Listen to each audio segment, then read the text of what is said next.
Assalamualaikum warahmatullahi wabarakatuh. Perkenalkan, nama saya Salman Nurjaman dari kelas Manajemen 20F Universitas Nusa Putra. Nah, di sini saya akan berbagi pengalaman ya, atau cara mengatasi atau melawan rasa malas.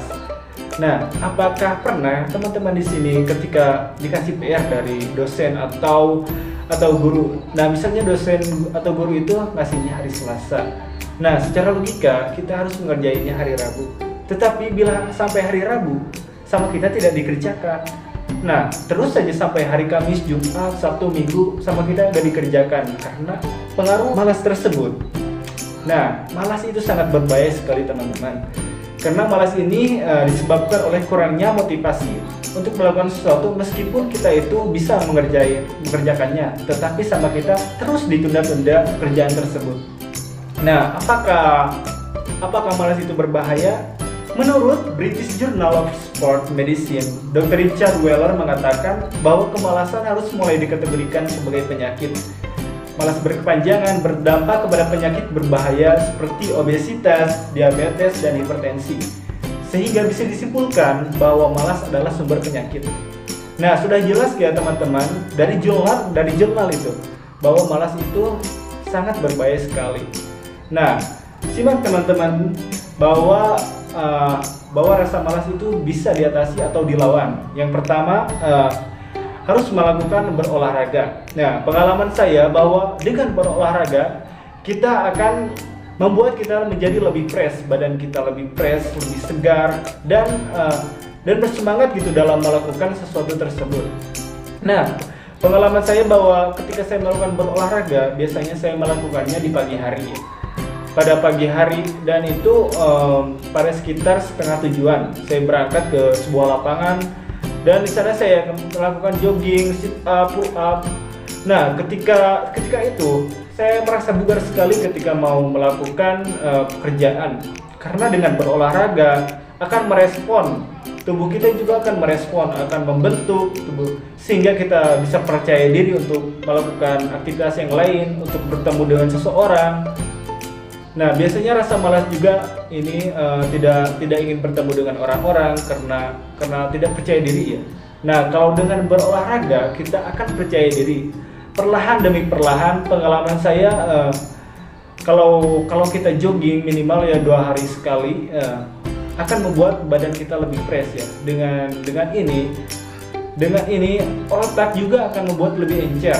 Nah, ketika masuk kuliah pada pelajaran presentasi ya pokoknya. Dan ketika itu saya belum baca materi dan teman-teman saya itu sudah membaca materi semuanya. Tetapi saya melakukannya jogging di pagi hari. Nah, ketika presentasi tersebut tiba-tiba saya bisa melakukan penjelasan kepada teman-teman. Dan saya ini di dalam hati kaget sekali bahwa saya tidak baca materi sekalipun. Tetapi otak saya itu tiba-tiba encer ya, karena mungkin karena faktor olahraga. Dan untuk yang kedua yaitu jangan tidur di pagi hari. Mengapa kita jangan tidur di pagi hari? Karena apabila kita terbangun sesudahnya, otak kita itu akan merespon untuk membawa kita kepada kemalasan. Kita tidak akan melakukan sesuatu. Misalnya kita tidak ingin melakukan mandi, tidak ingin mengerjakan tugas, bahkan kita tidak ingin membantu kedua orang tua. Nah, ini sangat berbahaya sekali apabila kita tidur di pagi hari. Nah, pengalaman saya ketika saya tidur pada larut malam dan ketika itu saya bangun pada jam 11, dan ketika saya terbangun saya kaget sekali dan otak saya itu kalau bahasa kasarnya itu linglung ya, tidak tahu apapun, tidak mau melakukan sesuatu, bahkan malas sekali untuk melakukan sesuatu. Lanjut untuk poin yang ketiga yaitu ingatlah pada impian. Nah, poin ini kita itu harus ingat pada impian kita untuk mengatasi rasa malas ini. Jadi apabila kita teringat pada impian, ketika kita mempunyai rasa malas dan tidak ingin melakukan sesuatu, apabila ingat pada impian kita pasti tubuh kita akan merespon dan akan melakukan sesuatu. Dan malas itu pasti perlahan-lahan akan hilang. Pengalaman saya ketika saya di kosan di Sukabumi, ketika saya tidak ingin kuliah pada saat itu, namun pada saat itu saya bermimpi, namun pada saat itu saya teringat pada kedua orang tua bahwa orang tua sudah membiayai saya, sudah memberi jajan kepada saya, memberikan kendaraan. Masa saya harus berkhianat kepadanya? Dan pada saat itu saya tiba-tiba bersemangat lagi untuk melakukan sesuatu. Dan pastinya rasa malas itu akan hilang dengan sendirinya. Dan faktor untuk ingat pada impian ini sangat besar sekali efeknya untuk kemajuan kita. Karena apabila kita mengingat terus pada impian kita, rasa malas serta godaan-godaan yang lainnya oleh kita akan terintangi gitu, kita akan terbebas dari rasa malas tersebut. Karena dengan impian ini efeknya sangat luar biasa sekali.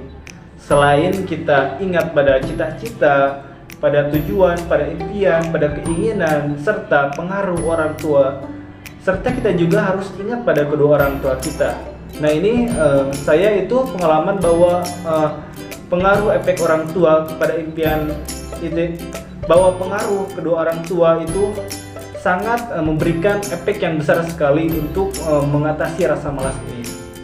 Dan yang terakhir yaitu untuk mengatasi rasa malas, lakukan hal secara rutin. Nah, seperti pada poin pertama tadi, bahwa ketika kita melakukan hal secara rutin, misalnya saya itu suka jogging pada pagi hari. Nah, pada pagi hari itu saya terus melakukan jogging dan jangan berat-berat, misalnya joggingnya 12 lap. Nah, saya itu enggak. Saya itu melakukannya 6 lap saja, tapi harus secara rutin. Dan misalnya kalau kita melakukannya 12 lap, pasti tubuh kita itu akan capek, dan pada hari esoknya kita tidak akan melakukannya lagi karena capek.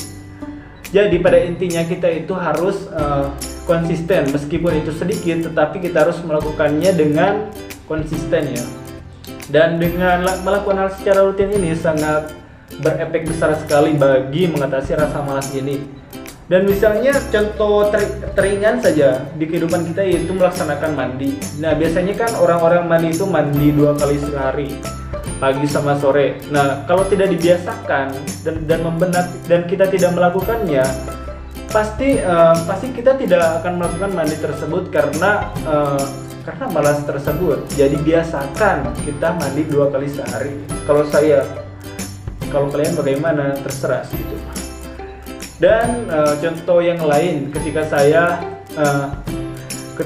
melakukan, dan contoh yang lain sholat saja, dan sholat itu harus dikerjakan secara rutin. Nah, banyak orang yang melalaikan sholat karena pengaruhnya karena tidak dilaksanakan secara rutin, karena sudah mendarah daging bahwa malas untuk melaksanakan sholat tersebut. Nah, mungkin cukup sekian saja penjelasan dari saya mengenai melawan rasa malas. Kurang lebihnya mohon maaf. Wabillahi taufiq wal hidayah. Wassalamualaikum warahmatullahi wabarakatuh.